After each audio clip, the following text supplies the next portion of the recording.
Hey, Mike here. I just wanted to let you know that you can listen to Dark Poutine early and ad-free on Amazon Music, included with Prime.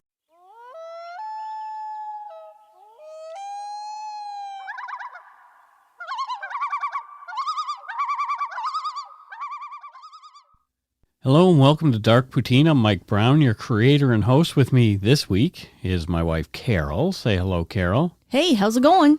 It's going pretty good. Good. The views, information, and opinions expressed during the Dark Poutine podcast are solely those of the producer and do not necessarily represent those of Curious Cast, its affiliate, Global News, nor their parent company, Chorus Entertainment. Dark Poutine is not for the faint of heart or squeamish. Our content is often intense and some listeners may find it disturbing. We're not experts on the topics we present, nor are we journalists. We're two ordinary Canadian schmoes chatting about crime and the dark side of history. Let's get to it. Put on your toque, grab yourself a double-double and a Nanaimo bar. It's time to scarf down some Dark Poutine. Oh, what a relief it is.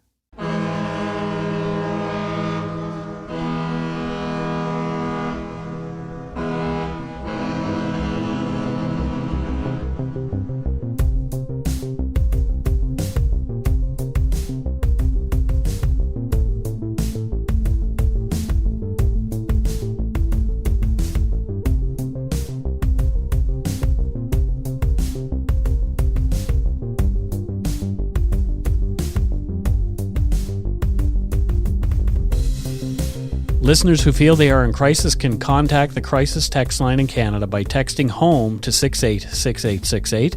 In the US or UK, text 741-741. The service will match you with a volunteer counselor who is supervised by a licensed, trained mental health professional. Crisis text line is free 24/7 support for those in crisis. For more information, go to crisistextline.ca in Canada or crisistextline.org globally. In New Brunswick in the fall of 1922, a convicted double murderer named Bennie Swim was hanged for the murder of the woman he loved, his first cousin Olive, and her husband Harvey Trenholm. Bennie didn't die the first time, so he was quickly hanged again. Oh no. You are listening to episode 163, Twice Hanged, The Life and Crimes of Bennie Swim. Poor Bennie, but maybe not. We'll find out. Well, Bennie did kill a couple of people, Carol, so... That's true. Sorry, I retract that. Canada has had quite a history with capital punishment, with hanging being the go-to method used to dispatch someone sentenced to die. On July 14, 1976, the Canadian House of Commons passed Bill C-84 on a free vote, abolishing capital punishment from the Canadian Criminal Code and replacing it with mandatory life sentence without the possibility of parole for 25 years for all first-degree murders. The death penalty was removed from the Criminal Code in 1976, and Canada totally abolished capital punishment in 1998. Yeah, 1998. My gosh. This year we got married. They're still doing it? Yeah, well, they weren't doing it. It was still on the books. Wow. Before Confederation from 1860 to 1866, 40 people, including one woman, were hanged in Canada. After Confederation in 1867, for the next 95 years until Ronald Turpin and Arthur Lucas were hanged at Toronto's Don Jail on December 11, 1962, 1,533 death sentences were passed between 1867 and 1976. This resulted in the executions of 691 men and 11 women. From 1869, only murder, rape, and treason were punishable by death. The story goes my great-grandma used to go to watch the hangings there. Yeah. In Coleman. Mm-hmm.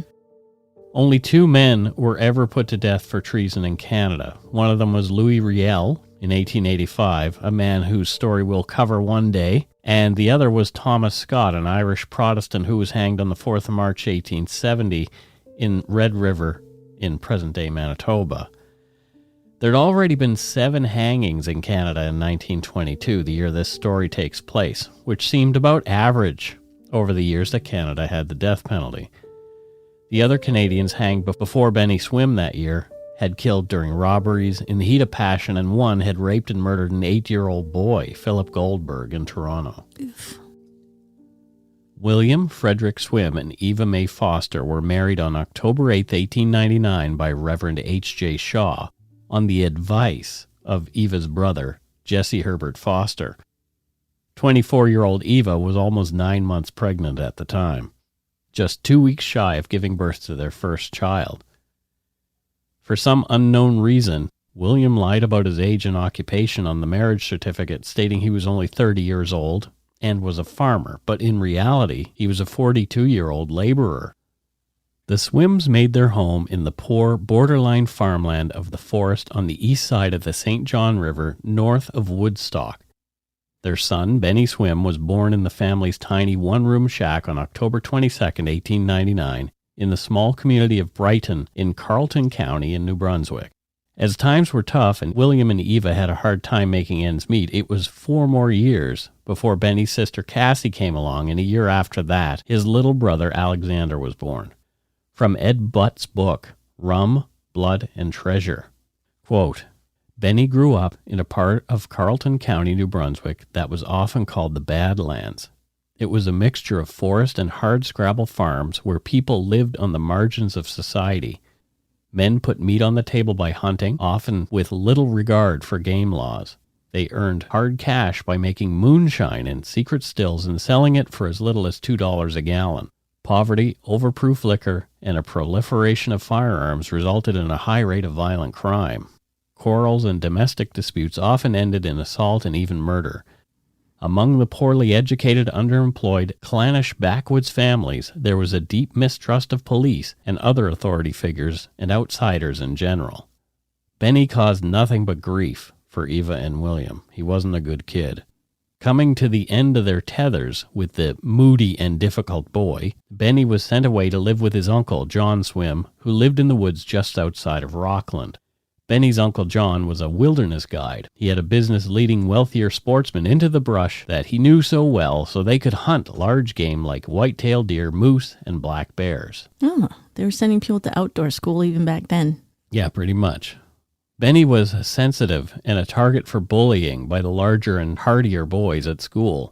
When he was just 12, Bennie came home steaming, sick of the taunting. From an article published in the Toronto Star on Saturday, February 7, 1981 by Frank Jones, quote, How can I stop those kids at school from plaguing the life out of me? Bennie asked his uncle. Rip their bloody guts out, said John Swim shortly. Oh, okay. Bennie took John's suggestion to heart, and the next day the boy returned to school with a knife. When the bullies came for him again, Bennie produced his blade and slashed at the other boys, missing with his strikes but sending them scampering away from him. Bennie was pleased, having avenged himself. However, he never returned to school after that, instead going to work as a laborer. Oh, all right. Watch out for little old Jim. Yeah, Bennie's going to take everything to heart. From Ed Butt's book, Rum, Blood, and Treasure, Bennie eventually went to work in a pulp mill.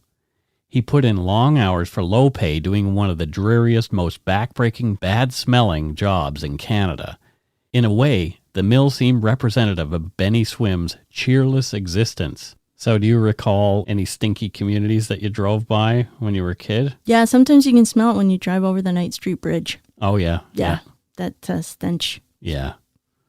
Yeah, everybody says you can smell Prince George before you see it, kind of thing. Poor Prince George. Yeah. There was one single thing that made Bennie's crappy life worth living. That was his first cousin, Olive, John's daughter. Ed Butts described Olive in his book, Rum, Blood, and Treasure. He wrote, quote, Olive Swim was an early bloomer and soon realized that boys and men found her attractive. From age 12, she had a reputation as a flirt. She became the object of many a quarrel between jealous rivals, end quote. Just gross. She's 12. Calm down. Bennie was just one of the men infatuated with Olive, who was 6 years younger than him. By the time she was 17, Olive too had taken notice of her shy and awkward older cousin Bennie. Perhaps it was simply due to the fact that they lived in the same small cabin with Olive's father that the pair became lovers. Olive, though, was not faithful to Bennie, and Bennie did not react well when she gave attention to or received attention from other men.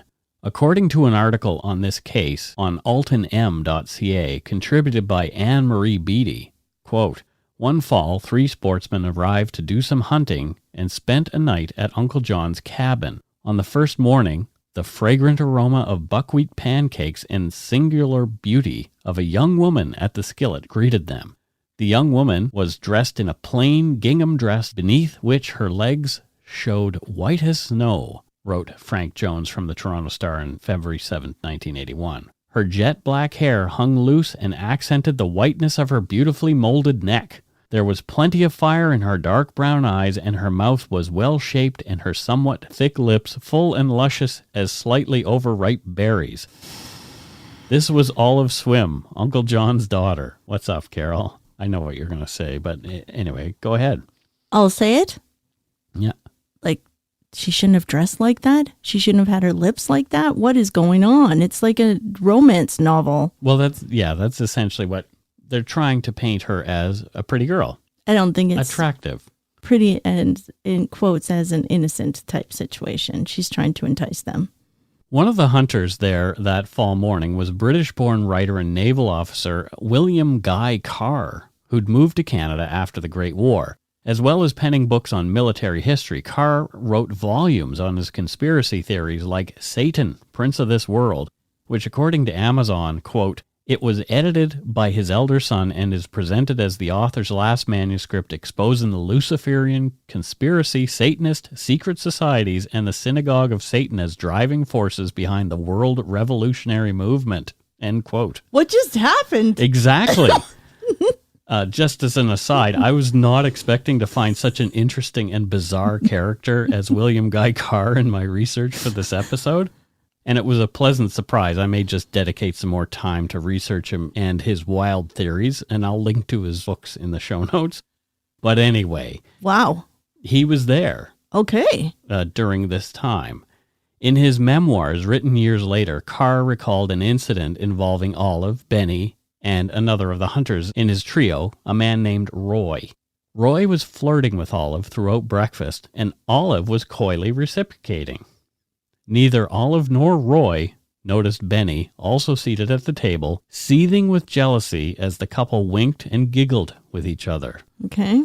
From Ed Butt's book, Rum, Blood, and Treasure, quote, "After the meal, Carr and the other man headed into the woods, but Roy stayed behind. He said he would go into the forest at a different spot and drive deer toward them." End quote. Okay. Why are you making a face? I just know what's going to happen, so... Roy and Olive left together, leaving Bennie in the cabin. They told Bennie that Roy was going to get some partridges for dinner that night, and Olive was going to show the hunter where the best spots were. Mm-hmm. Bennie stewed as he watched his gal leaving with another man. He suspected they were up to more than they'd let on. The couple hopped into Roy's car and headed down the road to a more secluded spot where they pulled over and began to make out. This is bound to happen. A rifle shot rang out, startling William Carr and his companion, so they ran toward the sound of the shot. They were thinking that they might find Roy in a downed deer. They were surprised to find Roy cowering in his car under the dashboard covered in glass. Olive was outside the car screaming at Bennie, who was holding his .22 caliber rifle. It was smoking. A bullet fired by Bennie in a fit of jealousy had passed through the windshield, nearly missing the couple. Oh, man. Roy was shaken up and Olive was angry, but the only thing hurt had been Bennie's pride. This was the first time it was documented that Bennie showed any kind of propensity for violence when his jealousy was aroused. Yeah. We've seen violence when he was slashing and trying to stab the other kids who were bullying him. But this is the first time that there's a woman involved. Yeah, he sought them out. He didn't just let it go. Right. Yeah. Exactly. John Swim was not making it as a wilderness guide, so he decided to pack up and move to Benton, where he planned to take up farming on a piece of land there. John later stated that he left Olive and Bennie, quote, living together in his old hunting cabin as man and wife. The young couple struggled financially, and they fought a lot. Yep. Bennie and Olive soon moved in with Bennie's parents. Bennie scraped some money together and bought Olive a ring. He asked her to marry him in February of 1922. But Olive was tired of being poor, of living with Bennie's parents, and of Bennie's smothering attention. She couldn't think of any other way to escape him and saw the proposal as her opportunity to end things, turning Bennie down flat and telling him she was leaving. It was over. Olive said she did not want to see Bennie for a while. Wow. 1922, that's a big risk for her. She's like not got a lot of options there. I mean, he's no great shakes, but still. Yeah. Well, she moved back in with her father, John, leaving Bennie behind, feeling dejected at his parents' place. Bennie left things alone for a couple of weeks, but he couldn't get Olive off his mind. He decided to head to Benton to try and convince Olive to come back to him. When Bennie arrived at his uncle's place on March 13th, Olive refused to come to the door. John met Bennie, telling the heartbroken young man that Olive was now in a relationship with another, more suitable man, 38-year-old Harvey Trenholm, and they were going to be married in just 2 days. Okay. So this is only 2 weeks after. Things were different then. Yeah. It's not clear when the two had met, but sometime in the weeks since Olive and Bennie had split, she and Harvey had gotten together and planned to marry. It was not unusual for things to move quickly in those days, as Carol mentioned, but this was really fast. Perhaps it was just another way for Olive to ensure her freedom from her jealous first cousin. Yeah, let's get this wrapped up. From the Toronto Star on February 7, 1981, quote, Harvey was all the man that Bennie wasn't. Hardworking, reliable, physically attractive, and with the glamour of the scent of war still clinging to him. Olive, 17, and never more stunning, gave herself to him, end quote. Harvey Trenholm was born on the 15th of March, 1883 in Cape Tormentine in Westmoreland County, New Brunswick. Harvey was a fisherman before he enlisted as a private in the Canadian Expeditionary Force and was shipped off to Europe during World War I. Harvey had more than 20 years on his betrothed and far more experience in relationships, having been married twice before Olive Swim. In 1907, he'd married Bessie Gertrude Hayward, who gave birth to his daughter Gladys before they had divorced. He'd then married Dorina Rose Burgess on August 30th, 1916, but they too had divorced. Wow, divorced twice. Yeah. Well, I guess if he wanted it, I think back then it was the man's decision, really. Yeah. It's interesting because Olive was born in 1904, and so Harvey's own daughter was only 3 years younger than his fiancée. Yep. On Harvey's 39th birthday, he and Olive Swim were married in Meductic in York County, New Brunswick, by Reverend H.D. Worden. The couple could not afford a honeymoon. According to the Toronto Star, the couple, quote, went to live and work on a farm owned by a man named Sharp in Benton Ridge. The understanding was that Trenholm would buy the farm in a few weeks. So things were looking up for them. Not so great right now, but looking up. But if he's going to buy the farm in a couple weeks, yeah, it's okay. Bennie Swim, in the meantime, had returned home to his parents' place where he stewed and began to consider his next move. He was fuming and became consumed with dark thoughts about Olive and Harvey. Yeah, I can only imagine. And we'll take a break right here.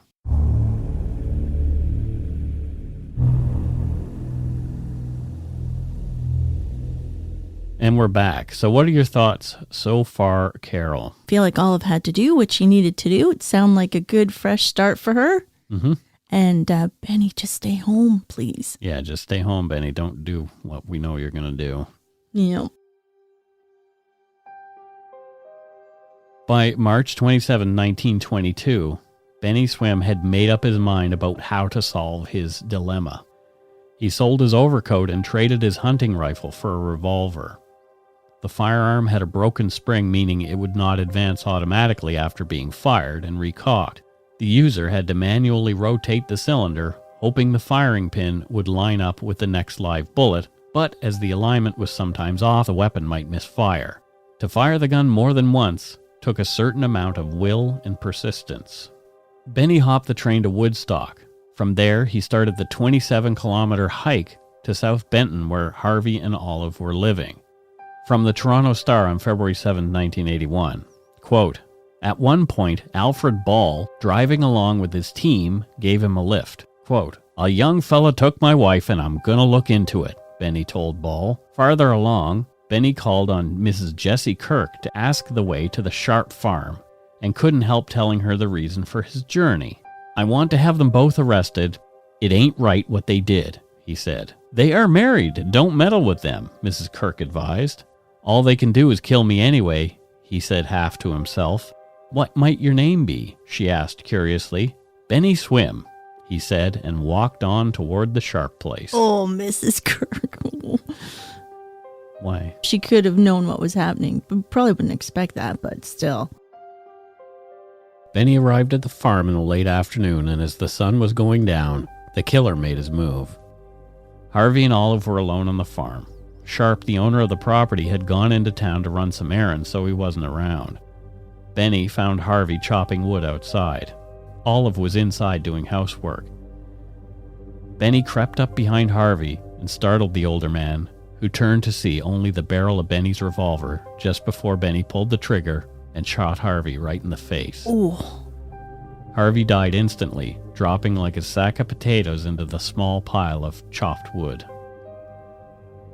The sound of the shot brought Olive to the back door, and Bennie met her there, pistol in hand. Bennie grabbed Olive by the collar of her dress and begged her to come with him. Olive refused and screamed, trying to get away from Bennie. Bennie knew that Olive was lost to him. There was only one way in Bennie's mind to resolve things. Olive had to die. Because, as the old cliche goes, if he couldn't have her, then no one would. Olive's dress ripped as Bennie pulled her closer, pressing the barrel of his revolver between the girl's breasts before firing once. Olive was knocked backward by the gunshot. Still alive, somehow, she managed to tear away from Bennie's grip and fled back inside. Bennie stalked after Olive, who was running through the house to get away. The killer caught up with the girl in the living room and shot her once to the back and into her heart. The 17-year-old newlywed died right there on the floor. Bennie later claimed that he could not look at Olive after he'd shot her. He said that he was sobbing as he grabbed a pencil and wrote a note on a notepad at the kitchen table. The note read, quote, "Goodbye, Olive Swim, and sleep," end quote. Wow. Bennie walked outside past Harvey Trenholm's corpse and into the sheep pen behind the farmhouse. Bennie had decided now that he had killed Olive and Harvey, he had nothing left to live for. He put the barrel of his revolver to his temple, took a few deep breaths to muster up his courage, and pulled the trigger. The gun went off. The shot had knocked him over. He was bleeding like a stuck pig, but he was still alive. The small caliber bullet had not gone through Bennie's hard skull, instead ricocheting under his skin, moving around the shape of his head and coming to rest as a hard lump that Bennie could feel with his fingers just above his right eye. Oh, no. Realizing that he'd failed to kill himself, Bennie checked his ammunition in his pistol and found there was a single round remaining. Bennie raised the pistol again, put it to his head one more time. He tried to convince himself to pull the trigger a second time, but he just couldn't manage. Frustrated and cursing himself as a coward, Bennie threw the revolver aside and ran off. Sharp discovered the bodies when he arrived back at the farm later that evening, raising the alarm. The next morning, Sheriff Albion Foster easily tracked Bennie by way of the trail of blood, the killer's bleeding head wound left in the snow, in the fields and through the woods as he stumbled away from the crime scene. The trail of blood led to the home of a farmer named J. Doherty, 11 kilometers from where Olive and Harvey had been found dead. That's amazing. Bennie had come pounding on the door in the middle of the night. Blood was streaming down his face, a cloth wrapped around his still bleeding scalp wound, and he was begging for shelter. The good-hearted farmer had taken the sobbing young man in. Yeah, I didn't know what happened. Bennie was found in an upstairs bedroom and surrendered without incident. As Sheriff Foster was clapping the handcuffs on Bennie to lead him away, the young man said, quote, "Sheriff, this is awful. I suppose I will hang for it." The sheriff did not argue. In fact, he thought Bennie Swim was probably right on the money with that prediction. And he still had that bullet in his head. And there's a photo of him that I'm going to use in our show cover that shows Bennie afterward. It's black and white and old, but yeah. Bennie was taken to the jail at Woodstock and charged with 2 counts of premeditated murder and held for trial. An article in the Carleton Sentinel in March of 1922 claimed that Bennie Swim had said, quote, "I am willing to die for this girl. It was over 10 minutes after my arrival at the house." So he owned up to everything. Justice truly was swift in those days, and in April, over 3 days, Bennie was tried for the murders of Olive and Henry Trenholm. After only an hour of deliberation, the jury came back with their findings. Bennie Swim was found guilty of willful murder ×2. Bennie was sentenced to hang by the neck until dead. According to the transcript of The King versus Bennie Swim found in the Library and Archives Canada, the Chief Justice, McEwen, told Bennie Swim that he should use the time he had before his execution to, quote, "call in the services of the clergyman of your faith and throw yourself unreservedly in his hands, in order that you may, to some degree, prepare for the ordeal which awaits you and for the passage to that higher tribunal before which all of us must ultimately stand." End quote. Get ready. Yeah. Bennie did not have to wait long before the sentence would be carried out.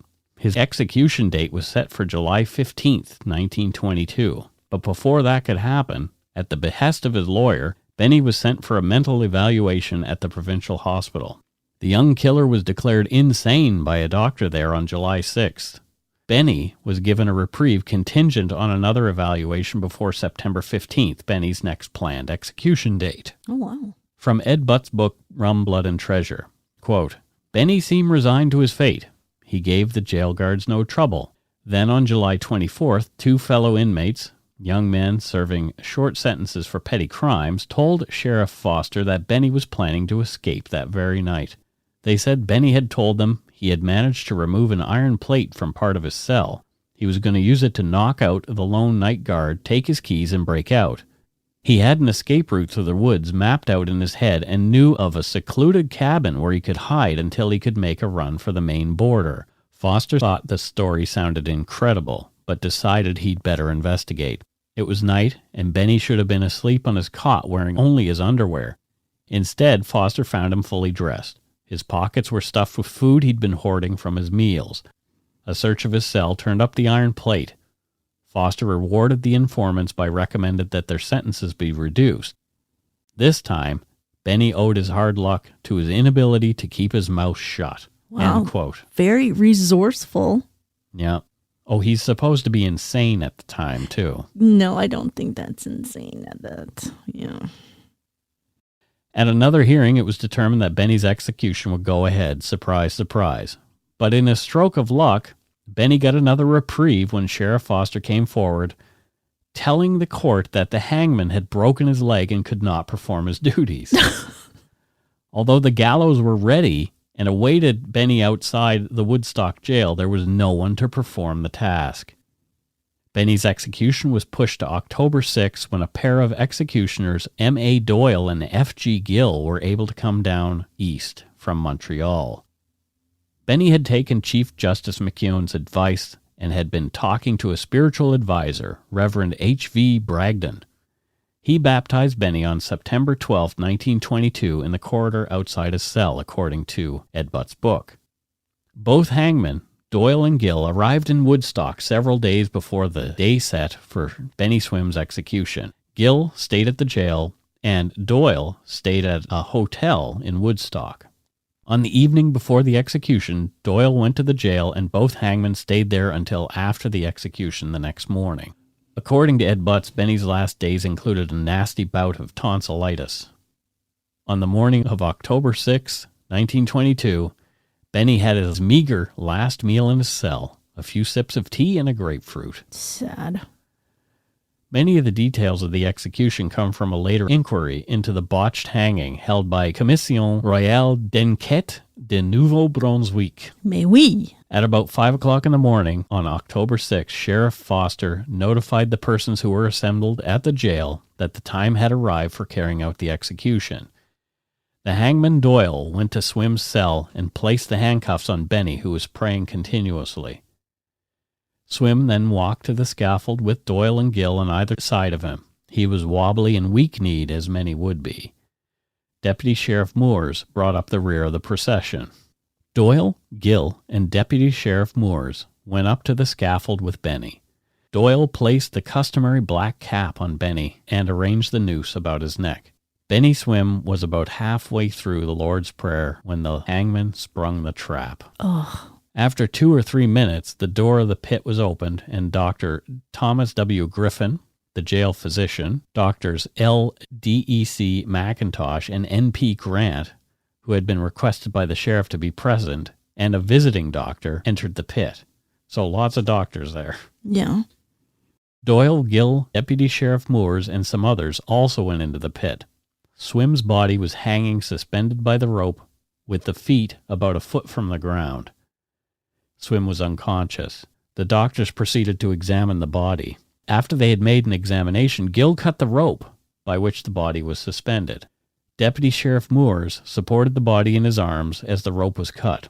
This would be about 2 or 3 minutes after the doctors had entered the pit and between 5 and 8 minutes after the trap had been sprung. The body was then carried out to the corridor of the jail and placed on a cot. It was there that Bennie was examined again by the doctors. It was found that his neck had not been broken by the fall and that he was still breathing. Oh, my God. Dr. McIntosh and Dr. Grant remained with Dr. Griffin for between 20 and 30 minutes after the body had been placed on this cot. During this time, the body was examined by the doctors from time to time, and their opinion is that the pulse was beating stronger and the breathing improving. It appeared that Bennie did not want to go. Dr. Griffin remained there and continued to examine the body from time to time and came to the conclusion that Bennie would probably live and that there was a chance of recovery. The doctor notified the sheriff of his decision, and Bennie's body was carried to the scaffold again by Deputy Sheriff Moores and the hangman Gill. The noose was placed about his neck again by Gill, and the trap sprung. Okay. The neck was badly broken by the second fall. After about 19 minutes, the lifeless body was cut down and delivered to the relatives for burial. Between 3/4 of an hour and 1 hour had elapsed between the first and second hanging. Thankfully, Bennie Swim never regained consciousness from the time the trap was first sprung until his death. Okay, that answered that question. Word of the double hanging made its way around Canada and the eastern United States. An article in the Carbondale Leader on Saturday, October 7, 1922 read in part, "Hangs twice for murders. Bennie Swim alive after the first drop. Goes again to gallows. Woodstock, New Brunswick, October 7. Twice reprieved from hanging, the second time because no hangman could be found. Bennie Swim, convicted of killing 2 persons, was twice hanged when a second hangman was called after the first attempt had been bungled." End quote. Time to go to the speakeasies. Word spread locally about how awful Bennie's last few moments had been, and many people showed up for his funeral. I'm just surprised by that. I guess because of what happened, people showed up too. They felt bad for him, but Yeah. he was also a double murderer. Yeah, I know. It's hard to say why they really came, but... Well, an article in the Woodstock local newspaper kind of expresses that. The article read, quote, "It was very largely attended. There were 150 teams in the procession." Teams means horse teams. Oh, okay. The large number of people attending testified to the disgust of the community against hanging, a relic of the Dark Ages. Yeah. So it was people who were against the death penalty altogether. Only days after the hanging, an inquiry was held into allegations made against Doyle, the first hangman. One of the doctors present, Dr. Grant, claimed he was certain that Doyle was drunk at the time of Bennie's execution. Oh, man. Other witnesses said that Doyle was coarse in his treatment of Bennie before, during, and after the execution. That's gross. From the inquiry, the evidence of the doctors can leave no doubt in one's mind that life was nearly extinct at the time the rope was cut and that Swim would have died from strangulation within a few minutes if allowed to remain hanging. The question at once arises, under whose authority did Gill cut the rope? Dr. McIntosh states that while he was talking to Dr. Grant, he heard someone say, "Cut him down." The voice sounded like Doyle's. He turned around and Gill was cutting the rope.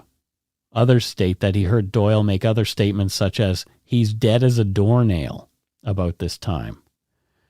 Dr. Griffin states that he gave no order to cut the body down, and none of the persons present heard such an order given by Dr. Griffin or any other person except Doyle. It appears that Doyle was very officious at this time, and it was necessary for the sheriff to request him to go to the jail. So he was being a control freak about this, Doyle. The writer of the report came to the conclusion that it was on Doyle's order that the rope was cut. One can readily understand how some incident or some remark overheard by him may have led him to the conclusion that the doctors agreed that Swim was dead. However, he should have obtained the definite instructions from Dr. Griffin, the physician in charge, before giving such an order. Mm-hmm. It was at the time determined that Doyle, intoxicated or not, had carried out his duties correctly, other than that one oversight. Yeah. But it did spark another, larger investigation into how humane capital punishment was in Canada at the time. So there you go. That's it for this week's case. Twice hanged, the life and crimes of Bennie Swim. I just want to know what happened to that bullet that was in his head. I don't know if they would leave it there. I don't think they would. I think it probably would have been to remove it. Taken out because it would be cruel and he would die of lead poisoning before being executed. So it was probably removed by a doctor. That was a rough one for Bennie. That was. Yeah. But Bennie, yeah. Bennie being a sympathetic character, the whole thing was how he had to go out. Yeah. Being hanged twice. Yeah, I do. I know what he did was wrong, and I felt bad for Olive and the guy that just kind of turned around. Harvey, But then still, Bennie was, nobody deserves that. No. And, that's just one of those stories as to points to why capital punishment isn't necessarily a good thing. Yeah. Yeah. And I'm thinking if people went to go watch people get hanged, they saw that happen to him. Hangings weren't as public at that time. You could be an official or somebody like that in 1922, but they weren't, in New Brunswick at least, it wasn't something that everybody could attend. So it wasn't a big crowd just out there watching. There were certain people who were supposed to be there. Got it. Yeah. To document it. Exactly. So there you go. What do you think of that one, Carol? I don't know why. Now, when I was a kid learning history, didn't really think about these things and these details. Now, when you break it down, it's just like, I feel sad for everybody. Yeah. It's not a fun thing. No, it's not entertainment like The Good, the Bad, and the Ugly and all that stuff. No, these are all human beings. Yeah. Everybody involved was a human being, including Bennie. Yeah. Olive and Harvey were human beings. Poor Roy, who, almost gets shot. Yep. All of these people were affected by Bennie in some way. I really find these stories fascinating. Yeah. I know we have to study the history so we don't repeat it. But, yeah, well, we're going to repeat it anyway. So. Wah, wah. Wah, wah. Well, I guess it's time for us to move on to voicemails. It is time for the voicemails. Voicemails? Voicemail. Voicemail. Voicemail. Voicemail. Let's see if anybody gave us a call this week. All right, here's our first one. It looks like it is coming from Manitoba. Oh, Manitobes. Hey guys, I was just listening to your most recent episode while I get ready for my university interview. I live in Winnipeg and I applied to the U of M for the School of Music, so I'm super excited for that. Also really nervous, and that's why I'm listening to you guys, to just calm the nerves. So I hope you guys have a great week. Thanks for everything you do. Wish me luck, and I hope you go shit in your hat tonight. Thank you. Just tonight? Well, sure, why not? Okay, so first of all, what is your name? Second of all, what instrument do you play? Do you play an instrument? Or is she a Are singer? you a conductor? Are you a singer? What do you do? I want to know more. Yeah, we want to know more about what you do. Okay, I thought we're not supposed to wish you luck. We're supposed to ask you to break a leg. Right. Okay, so break a leg. Yeah, anything entertainment related, say break a leg. Oh, I hope it went well. I hope both legs are broken. Well, not really. No. Well, what if she plays fiddle? She can still fiddle. Break a finger. She can't be a hangman, but she's not going to university for hangman school. Yeah. Oh, well. Okay, I hope it went well. Can you call us back and tell us what the results were? I need to know. Carol's very curious. I am. Yeah. I always like someone who does the music. Oh. Such devotion. All right. Let's listen to this one. All right, I'm ready. Hey, Hey, what's up, Mike? Listening to your podcast. Been listening to you guys for a good year now. Hope all is well with the coronavirus. I know we're still going through it. Almost there. I just want to say thank you for making my drives very, very, very, very, very easy. I drive about 8 hours a day, and I listen to a few of you every single day. So thanks for what you do. Go shit in your hat. Why, thank you so much. It's always good to be told to go shit in my hat. It's always good to be told to go shit in the hat because our hats need definite shit. Our hats are full. Our hats are full of shit. Yeah. Yeah. Our hats are definitely full of shit. I finished knitting a hat. Did you fill it full of shit after you Not finished yet. knitting? It's just I knit hearts all around it, so there I'll you wear go. it a few times before I start using it for poop. shitting in. For shitting in. Yeah. And that's it for voicemails this week. And you can, if you want to, you can leave us one at 1-877-327-5786 or 1-877-DARK-PTN. And if your call stands out, you might hear it on the show. Yay! Call us. Call us. Give us a call. Sounds crazy. We'll Call do a me. coffee. We'll have a cup of coffee and a waffle. A waffle Well, and a coffee. it just reminds me of my friend Andrew, who went to the University of Prince Edward Island. Fancy. Mm-hmm. But they used to, I don't know why, but he always laughed about the janitor there. And he used to say, "Hey, boys, come on in. We'll have a cup of coffee and a wobble." A wobble. He couldn't pronounce waffle for some reason. Or But maybe he just likes saying wobble over waffle. a cup of coffee and a wobble. Cup of coffee and a wobble. Yeah. Andrew got in trouble for stealing the bar lights off a police car one time. Andrew. I know. Naughty. Did he give it back? Obviously had to give it back if he They got in found trouble him. for it. Yeah. No, he put it on his own car. No, I don't think that's how it went. No, they built Yeah. a car like this. Yeah. All right. Let's move on to Patreon for some shouts out. Yeah. For some shouts out. It's time for those Patreon shouts out. Shouts outs. The shouts outs. Okay. So, first up, as far as patrons go, from Dominion, Nova Scotia. Oh. Which Where is a is place that? I don't know. Wait, what? I know. I don't know where Dominion, Nova Scotia is. I'm going to have to look it up. I'm sure it's about an hour and a half from Halifax.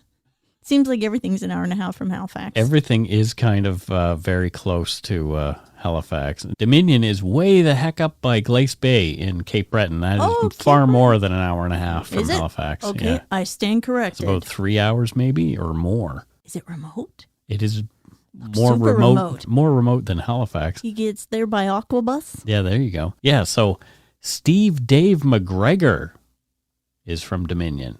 And what does Steve Greg McGregor do there in Dominion, Nova Scotia? He's an online dating ghostwriter.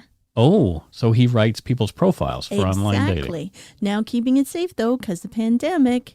Yeah. He's kind of got to alter his writing now to make it a little more Zoom friendly. Okay. So people meet that way. So M not ugly is probably his Cyrano de Bergerac. Embutis. Seximophy. Hey, he makes big bucks doing that. And he's got so many people to help. He's got like a backlog of profiles to write. I don't have a backlog of those. Profiles? None. Good. Yeah.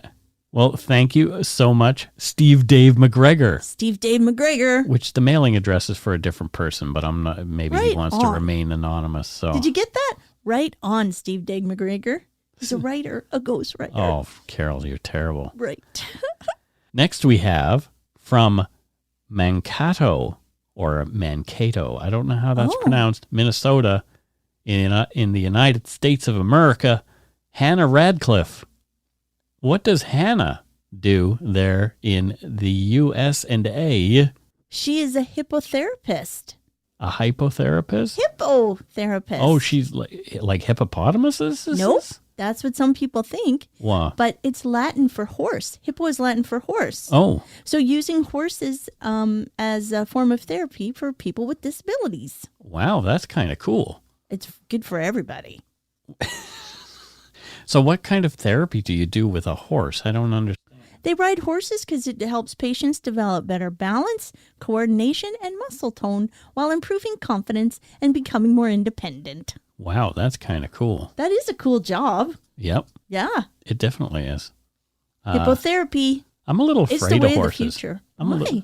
Well, because they're big. And they're unpredictable. They're skittish. I guess some of them are. Yeah. But I love horses. I They're don't- soft noses. I don't dislike them. Just like a little scary to me. They could be, I guess. The real wild ones, like at the rodeos with the bucking broncos. Yeah, they're a little nervous. She wouldn't use those for the therapy.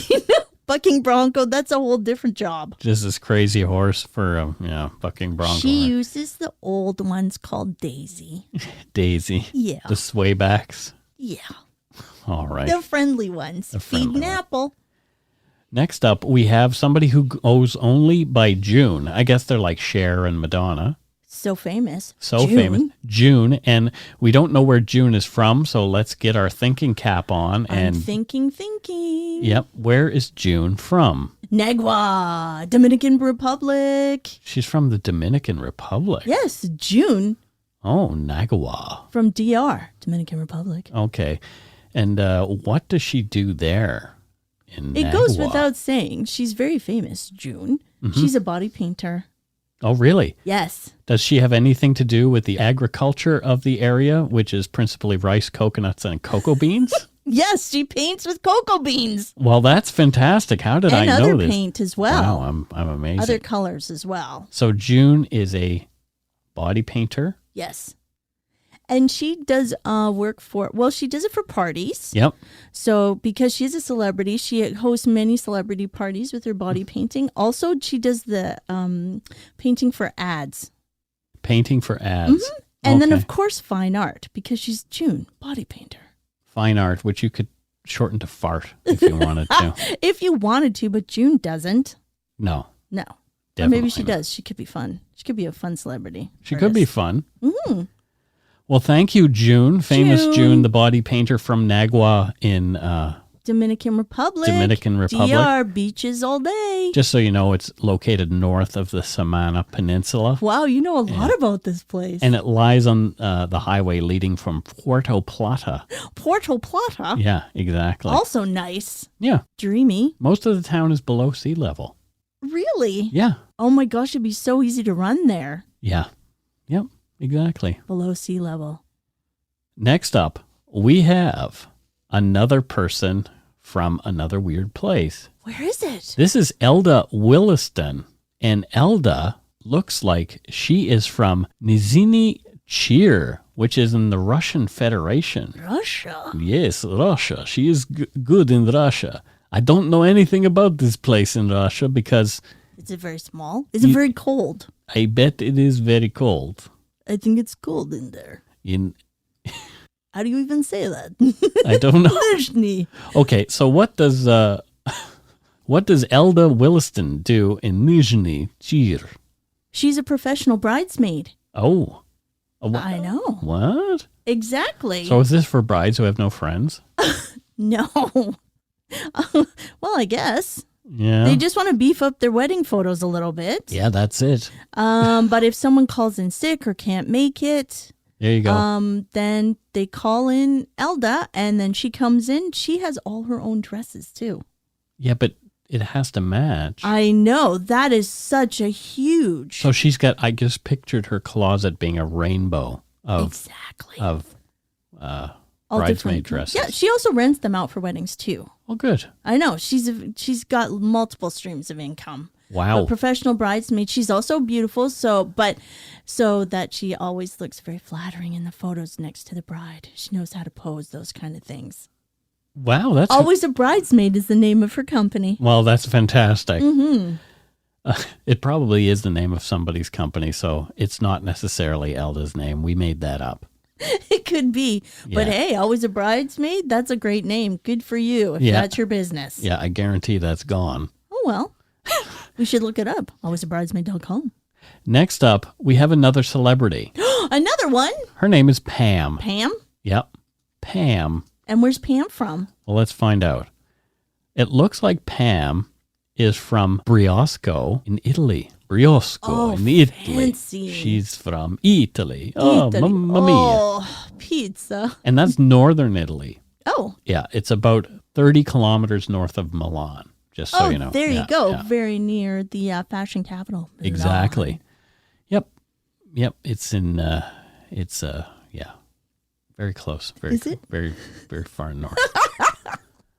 The coat of arms is like a castle and Oh, a wow. little crown over there and all that kind of stuff. Oh, wow. Look at that. Yeah. What does Pam do in Briosco, Italy?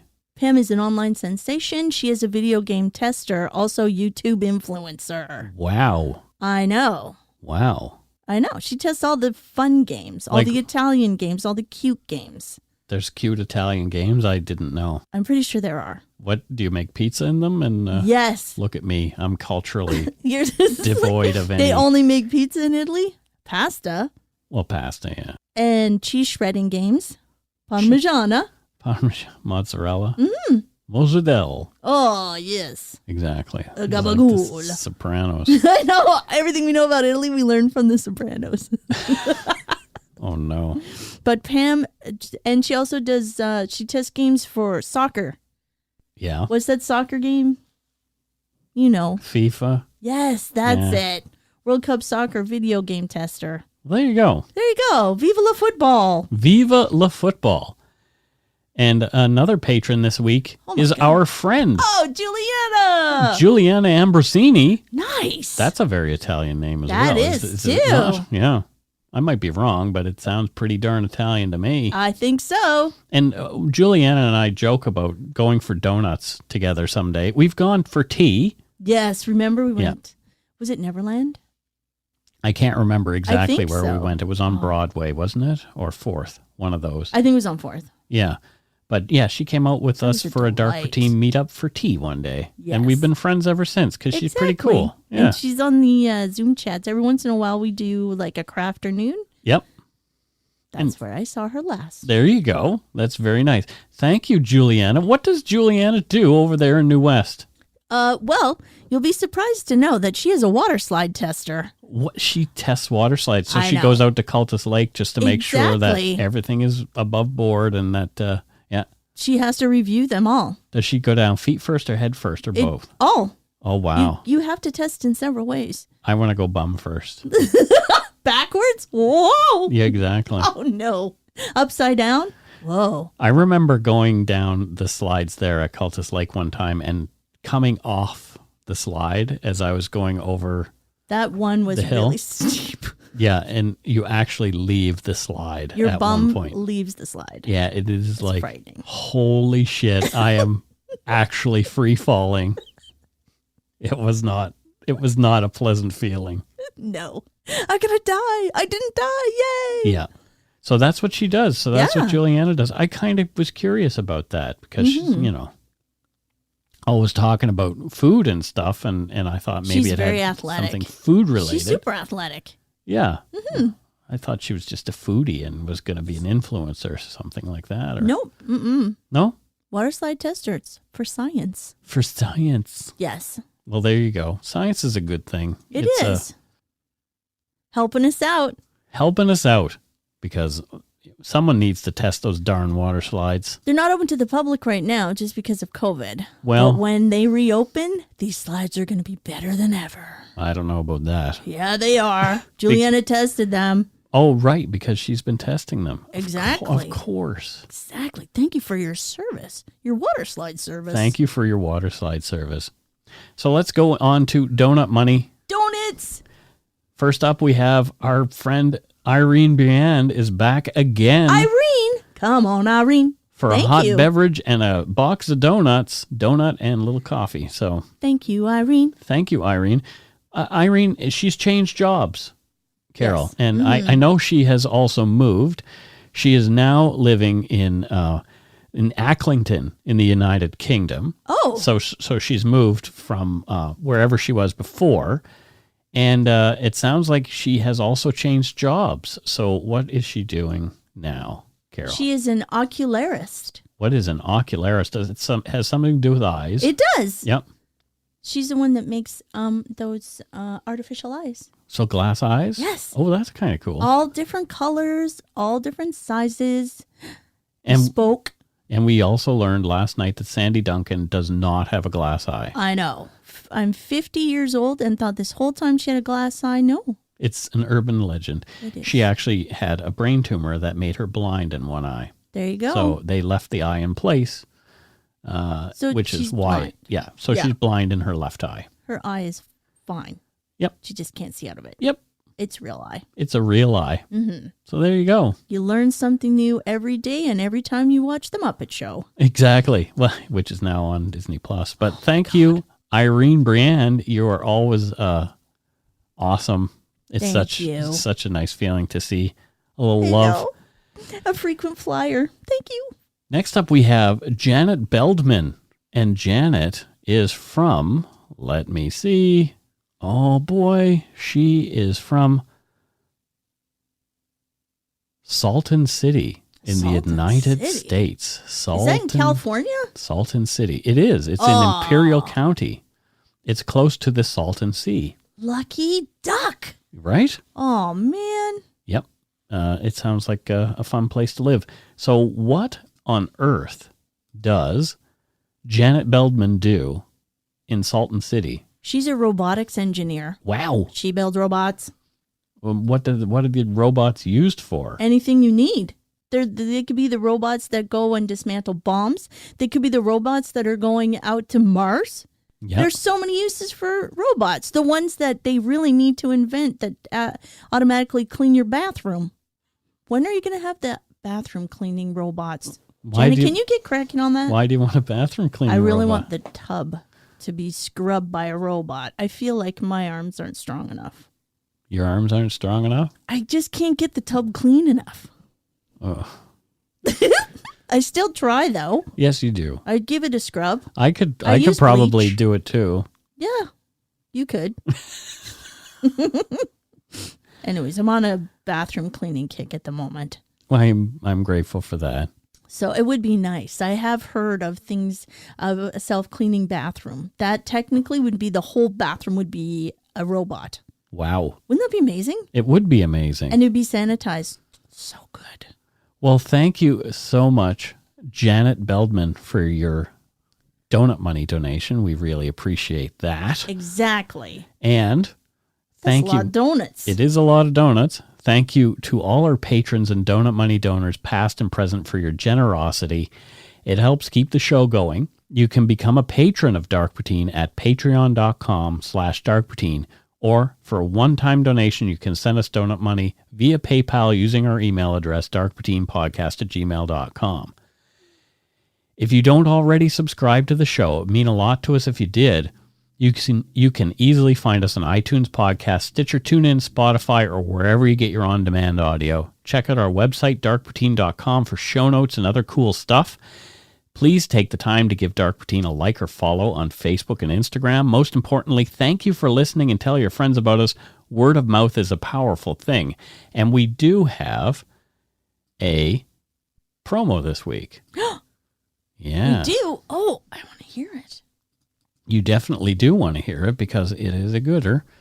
It's from my good friend, Jamie, from Murderish.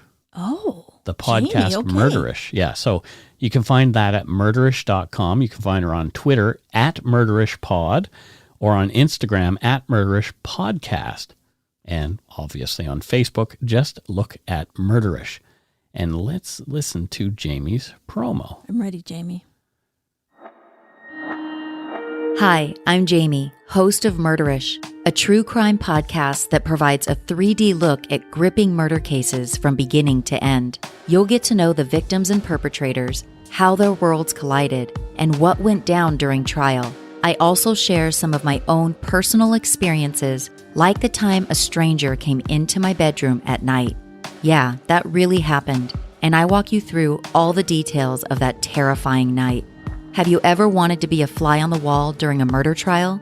You'll get that opportunity on Murderish, as I share my experience being a jury foreman on a first-degree murder trial.